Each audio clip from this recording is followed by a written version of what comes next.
Oh, grade 7. You finished off doing your research on Louis Riel and giving your letter of why you thought he might be considered a hero or a traitor. You're going to take that research information further on with you, and what were the results of all that happened at the Red River Resistance? The Métis making their provisionary government, putting Louis Riel in charge, standing up against the surveyors. Unfortunately, everything else that happened with death of Thomas Scott.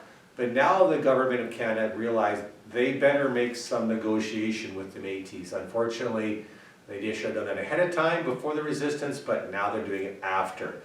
We call that a compromise. Okay? And what compromise did the Manitoba Act create? So you're going to read pages 286 to 291.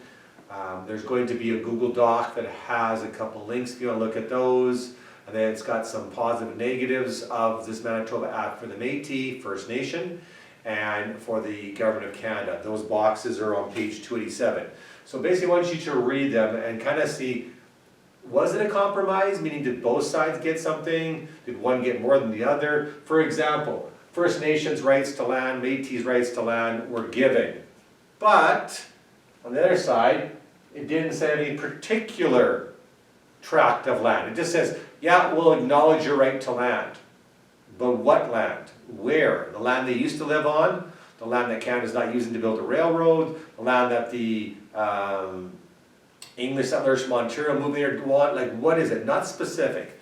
It talks about public funding for both Protestant and Catholic schools. Is it equal funding? Is it based on the number of people there? What's going to happen? It talked about giving Manitoba did not have control over their own public land. Well, what does that mean? So it means the government's going to decide on what happens there. So read these over, fill in the box. What was a positive one for the Métis? What was a negative for the Métis? What was a positive one for Canada? Government of Canada was a negative one for the Government of Canada. And kind of see, this is, they call this a fulcrum. Like, did one side come out with more? If you read these, you're going to see it was a compromise, but I'm thinking you'll guess that one side got more than the other side. So Manitoba was created in May of 1870.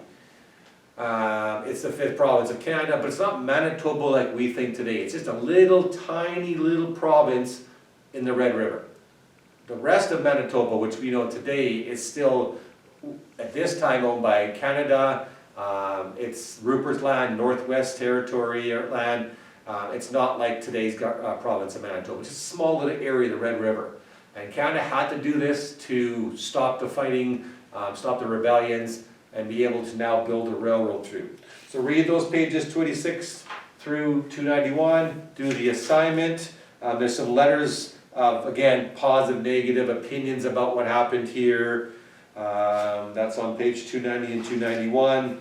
And you can kind of look at the maps and kind of see that little tiny Manitoba on page 288.